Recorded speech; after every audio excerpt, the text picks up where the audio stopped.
ब्रह्मा विष्णु महेश के भीतर भी जो शक्ति प्रदान करती है वो कौन है? माता भगवती। इसलिए उनका आराधन करना परम आवश्यक है। यदि हमें जीवन में कार्य करने की शक्ति चाहिए, यदि हमें ऐश्वर्यवान होना है, यदि हमें धनवान होना है, क्योंकि धन की देवी कौन है? माता लक्ष्मी, माता भगवती। और शक्ति देने वाली कौन है? माता शक्ति। उनका एक नाम शक्ति भी है। कई बार हम जीवन में परेशान होते हैं, कुछ लोग दरिद्रता से परेशान होते हैं, बोले खूब कमाई हो रही है, लेकिन फिर भी उसमें बरकत नहीं होती है। वो धन गलत गलत रास्तों से चला जाता है। मान लेना सज्जनों, यदि ऐसा आपके साथ भी होता है तो आपने अन्य देवताओं कईयों की पूजा की होगी, लेकिन आपने शक्ति की उपासना समय समय पर अपने घर पर नहीं की होगी। इसीलिए आज आप क्या हैं? लक्ष्मी से विहीन है। क्योंकि जब हमें वस्त्र चाहिए होते हैं तो हम कहाँ जाते हैं? वस्त्र भंडार में, जो वस्त्र की दुकान होती है। जब हमें कुछ राशन चाहिए तो हम राशन की दुकान पर जाते हैं। लेकिन जब यदि हमारे जीवन में धन की कमी है और हम न जाने कहाँ कहाँ भटक रहे हैं, इधर उधर कहाँ कहाँ घूम रहे हैं, किसी जैसा जिसने कहा ऐसा करते चले जा रहे हैं, लेकिन धन की देवी कौन है? माता लक्ष्मी भगवती। इसलिए यदि ऐसी आपके पास समस्या है तो आप माता भगवती का 9 दिन तक अपने घर में आराधन कीजिए। ब्राह्मणों द्वारा श्रीमद् देवी भागवत का मूल पारायण कराइए, माता भगवती का पूजन कीजिए, तो निश्चित ही आपकी दरिद्रता दूर होगी।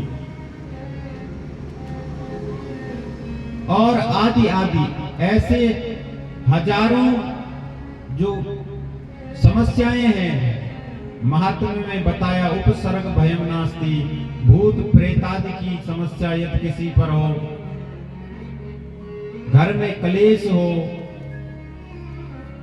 आप स्वयं को अशक्त महसूस करते हो, तो केवल और केवल किसकी आराधना कीजिए? माता भगवती की।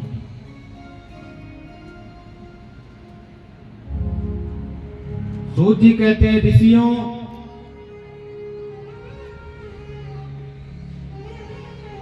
नौ दिन तक हमें व्रत लेना चाहिए और व्रती को बैंगन, तेल, दाल, मधु, जला हुआ, बासी और दूषित अन्न त्याग देना चाहिए 9 दिन तक। कथा सुनने वाले को मसूर इत्यादि, लहसुन, मूली, हींग, प्याज, गाजर, कोहड़ा इत्यादि को नहीं ग्रहण करना चाहिए। और 9 दिन तक काम, क्रोध, मद, पाखंड, अहंकार को त्याग देना चाहिए। कुमारी पूजिए नित्यम, भोजे प्रार्थयेत च। इस यज्ञ में दैनिक नित्य कुमारी कन्याओं को भोजन कराना चाहिए, सुहागिन स्त्रियों को भोजन कराना चाहिए।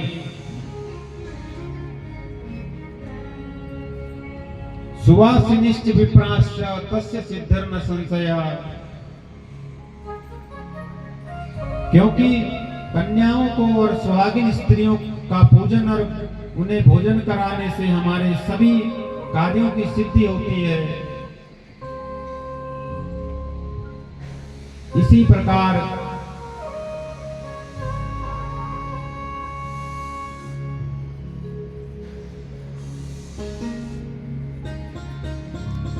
हमें श्रद्धा भाव से माता भगवती के दिव्य पुराण का श्रवण करना चाहिए। कथायाम कीर्तिमानायाम ये वदन्ति दुरुत्तमम् रास भास्ते भवन्ति त्रिकला ततः परम। सौनकादि से सूत जी कहते हैं, ऋषियों, कथा के हो समय जो लोग व्यर्थ में तर्क वितर्क और बातें किया करते हैं, इस लोक में वो गर्दभ की योनि में और उसके बाद वो गिरगिट की योनि में पहुंचते हैं। निंदते ये पुराण ज्ञानम कथाम व पापहारिणीम ते तु जन्म सतम दुष्टा सुनका सुरन संशया। और जो लोग पुराण जानने वालों की और पापनाशिनी कथा की निंदा करते हैं, वो सैकड़ों जन्म तक दुष्ट कुत्ते हुआ करते हैं। और जो मनुष्य ये कदाचन पौराणी न श्रुण्वन्ति कथा नरा ते घोरम नरकम भुक्त्वा भवन्ति वनशूकरा। और जो मनुष्य जीवन में कभी भगवान की कथाओं को श्रवण नहीं करता, वो घोर नरक में जाकर क्या होते हैं, बनेले शुकर की योनि में जाते हैं। और जो कथाओं में विघ्न डाला करते हैं, ये कथां नाम मोदन्ते विघ्नं कुर्वन्ति ये सटाः कोट्यब्दं निरयं भुक्त्वा भवन्ति ग्राम शूकराः। जो किसी भी प्रकार का विघ्न भगवान की सत्संग में डाला करते हैं, वो क्या होते हैं, ग्राम शूकरा। ग्राम शूकरा माने वो कुत्ता होते हैं। इस प्रकार से सूत जी महाराज ऋषियों को श्रवण करा रहे हैं। यथा सरिसो प्रवरा गंगा देवी सुशंकरा काव्ये रामायणं यद् ज्योतिषमत्सो यथा रवि। सूत जी कहते हैं, ऋषियों, यथा सरिसु प्रवरा, जैसे नदियों में गंगा श्रेष्ठ है, भगवान शंकर देवों में श्रेष्ठ है, जैसे काव्यों में रामायण श्रेष्ठ है, जैसे प्रकाश प्रदान करने वालों में भगवान सूर्य श्रेष्ठ है, और जैसे क्षमाशीलों में पृथ्वी, गंभीरता में समुद्र, मंत्रों में गायत्री, ऐसे ही 18 पुराणों में यह श्रीमद् देवी भागवत श्रेष्ठ है।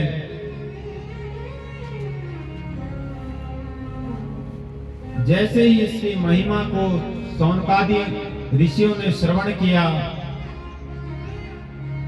तो तुरंत प्रश्न कर दिया सूत जी महाराज से। सौनकादि ऋषि बोले, सूत सूत महाभागो धन्योसी पुरुषर सभा यदधीतास्त्वया सम्यग् पुराण संगीता शुभा।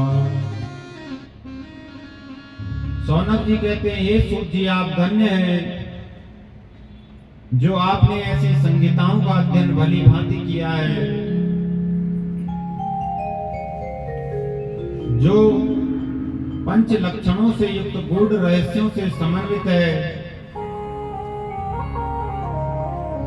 इसलिए आप दैहिक दैविक भौतिक तापों से रहित होकर दीर्घ जीवी हैं। इसलिए हमें देवी भागवत महापुराण का श्रवण कराइए। इस प्रकार जब प्रश्न किया तो सूत जी कहते हैं, ऋषियों, मैं भी बड़ा भाग्यशाली हूं जो कि आपके निवेदन पर मुझे यह कथा कहने का अवसर मिलेगा।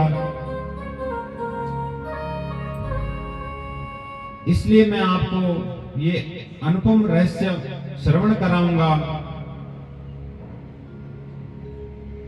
सूत जी कहते हैं,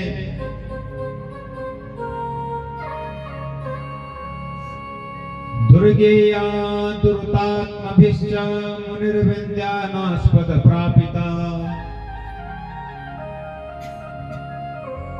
सूत जी कहते हैं, ऋषियों वो पराशक्ति है, पराअम्बा है। परा माने सबसे पहले, पराअम्बा माने सबसे पहले जो माँ थी। वैसे तो माँ बहुत है जन्मदायिनी, लेकिन जो अखिल कोटि ब्रह्मांड नायिका, जो सबसे पहले जो माँ थी, इसलिए उसे क्या कहा? पराअम्बा, पराशक्ति, जो सबसे पहले जो शक्ति थी, जिस शक्ति के बाद इस सृष्टि की रचना हुई। विष्णुस्तुशेष शयने स्वपिति काले तन्नाभिपद्म मुकुले खलु तस्य जन्म।